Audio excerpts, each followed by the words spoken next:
Okay, so I'm super excited about this lesson. This is probably one of my favorite lessons, which is called the 401 condo.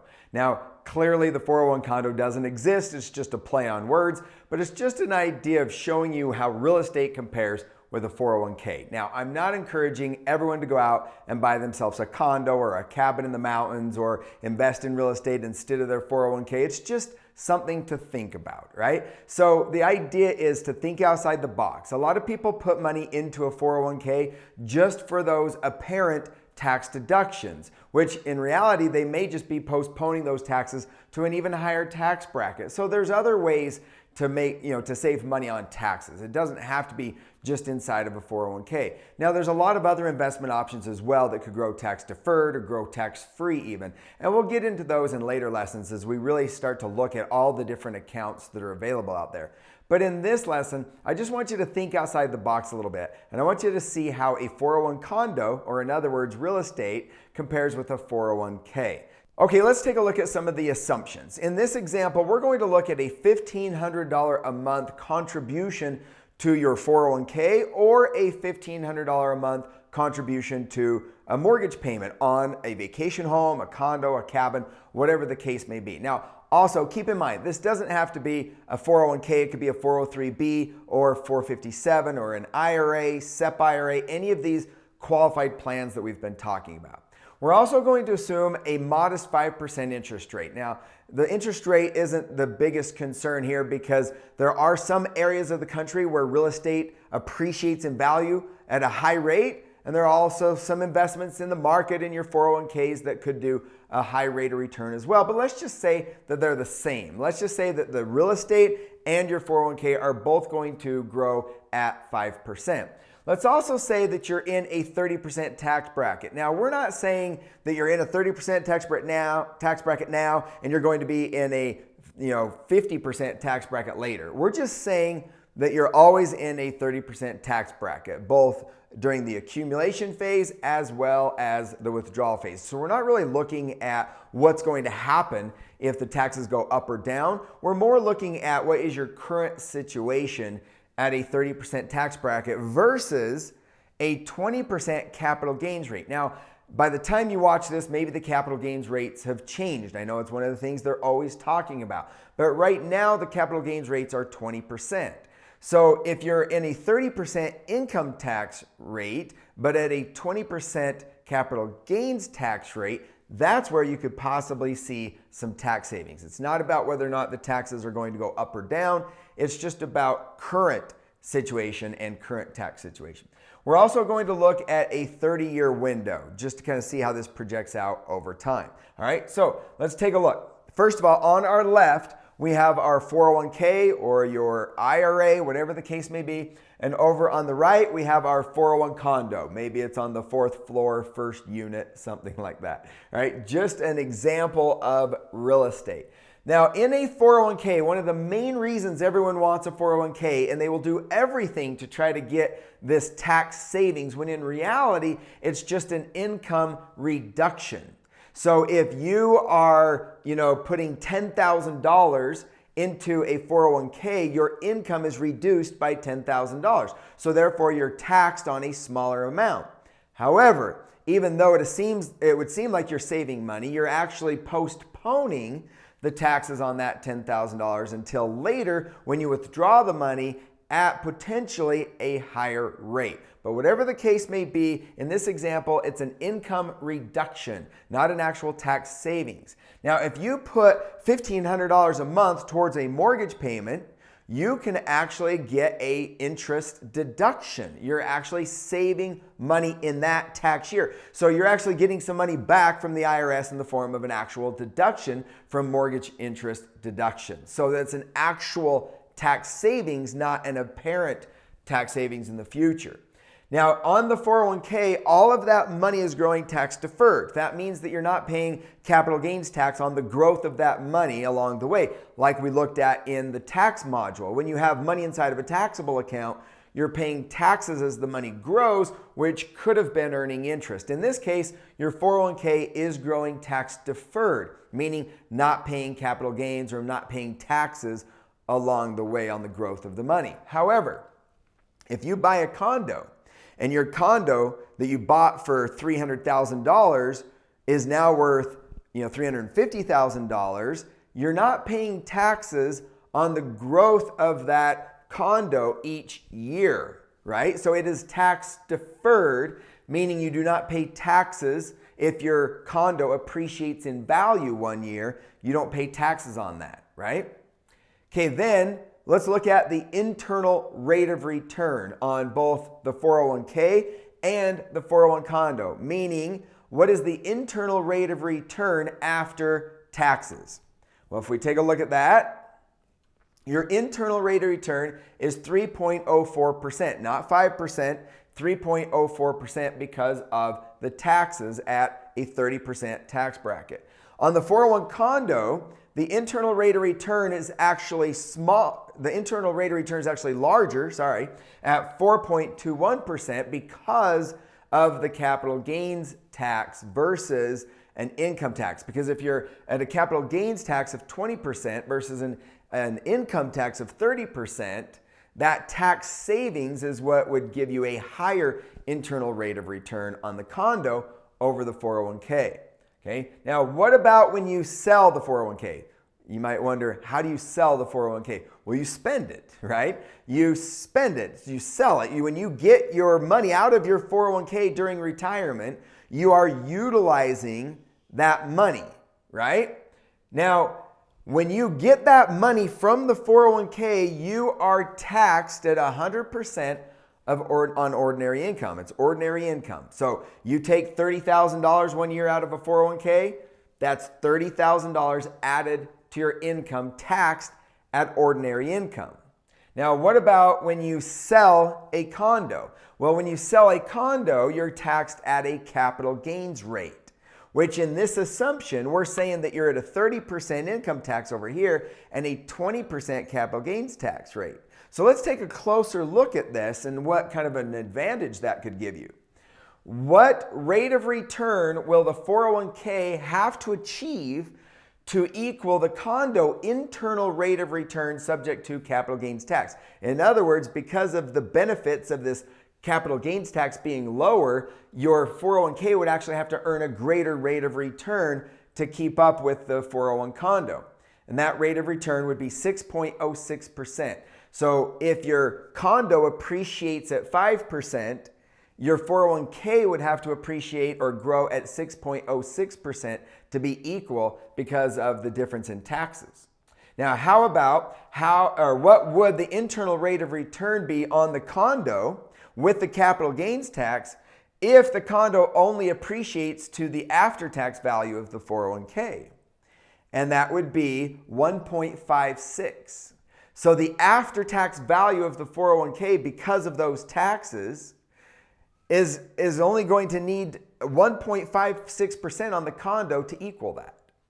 So if your internal rate of return on the condo is 1.56, that can equal the 401k because of the tax difference. Something to consider when you're looking at the possible growth of your 401k versus the possible growth of a 401 condo, right? Okay, so now let's take a look at when you die. When you die, your 401k is taxable at ordinary income. Now, I've talked about this before, but think about this. If you have a $300,000 401k, upon death, all $300,000 is taxed as ordinary income, which means that might put you in a really high tax bracket and your overall effective tax might be high and you might lose a big chunk of that 401k money. And then keep in mind, all that money that goes to your beneficiaries, they're also going to have to pay income tax on the money they receive, unless you meet with an estate attorney and do some estate planning and things like that, right? All right, so when you die in a 401 condo, what happens to your condo?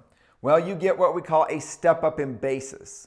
Now, what a step up in basis means is that if you bought a condo for $300,000, and by the time you died, that condo would now be worth, let's say, $1.5 million. Okay. If you sell that condo while you're alive, you're going to have to pay capital gains from $300,000 to $1.5 million, right? But if you die, your beneficiaries get what we call a step up in basis. So now, if they sell the condo 1 year later, for example, let's say they sell the condo for $1.8 million, they only have to pay capital gains tax from $1.5 million to $1.8 million. They don't have to pay capital gains tax from $300,000 to $1.8 million because they get what they call this step up in basis. So if your beneficiaries sell the condo right after you die, there would be no gain because of that step up in basis, which means they could get all of that money tax free.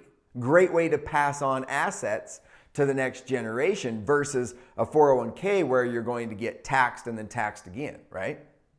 Okay, so what about participation limits? As of 2021, you can put in about $19,500. Now, if you're over a certain age, there's a catch-up provision. I think you can put in about $26,000. So there's participation limits on how much money you can put into a 401k. Those numbers are going to change. You can just Google it if you want to know the most accurate, up-to-date numbers.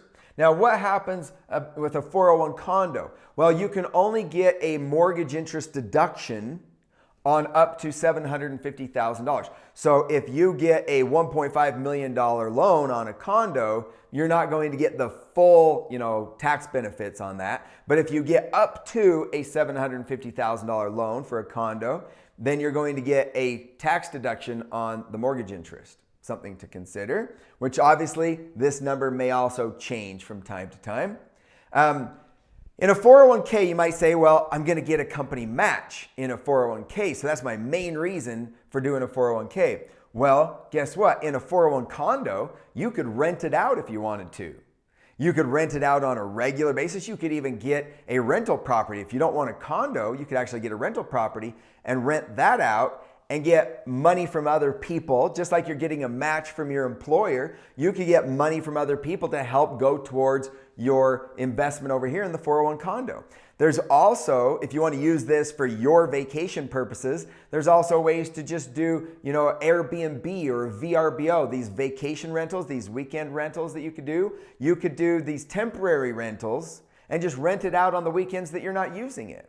Now, you may be living, I just want to take a moment to talk about how if you're living in an area where real estate has gone down, maybe stayed flat, and you don't really think that a condo in your area could grow, that doesn't mean that you have to buy a condo in your area. Think about your favorite place to travel and vacation.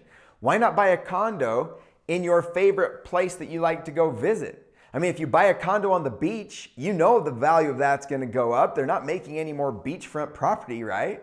Or maybe a cabin by a lake or something like that. Pick an area of the country where you want this condo that could potentially have that growth potential, right? Okay, so just some other things to consider. Statements, okay? When you're 401k, you get your statements every month or whatever it is, every year, right? Do you have a favorite? Do you have a statement that you like to put on your fridge that you're really excited about? I mean, how excited do you get about your 401k statements when they come? Well, what about in your 401 condo? You might not have a statement, but do you get pictures, right? Do you have some pictures from when you go and visit the condo that you could put on your fridge?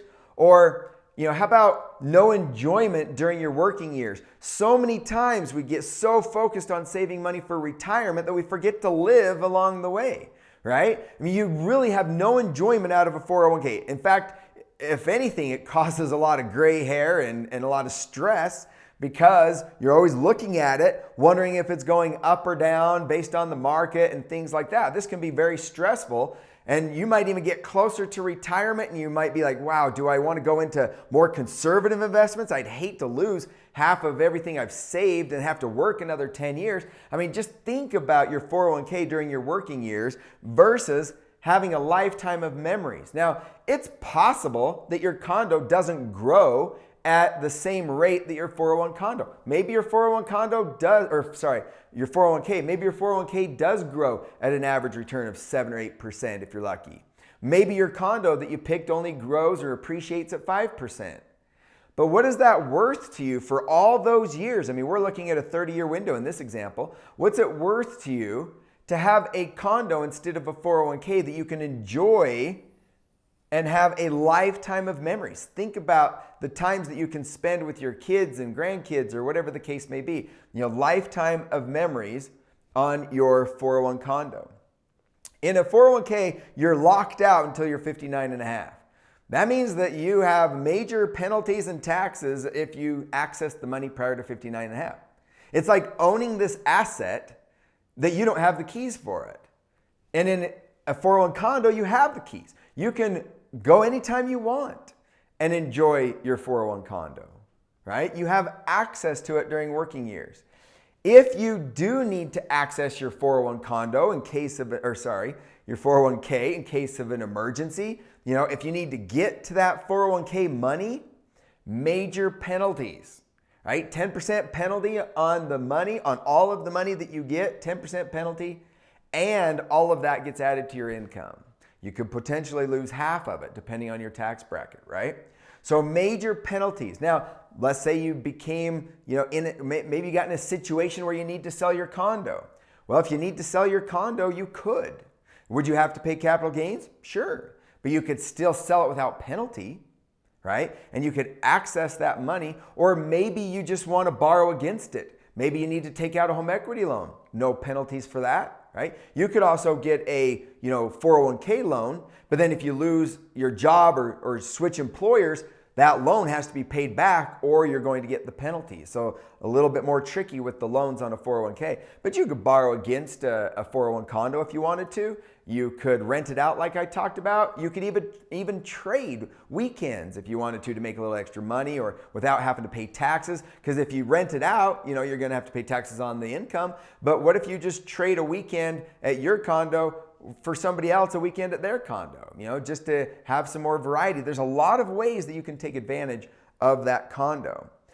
Now, let's say that you didn't need the 401k money. If you don't need the 401k money, it doesn't matter because there's this mandatory liquidation at age 72, which is also being discussed that might change. So, it could be different by the time you watch this video. But as of now, you have to start taking the money out of your 401k at age 72 because remember, the government wants their percentage of the money.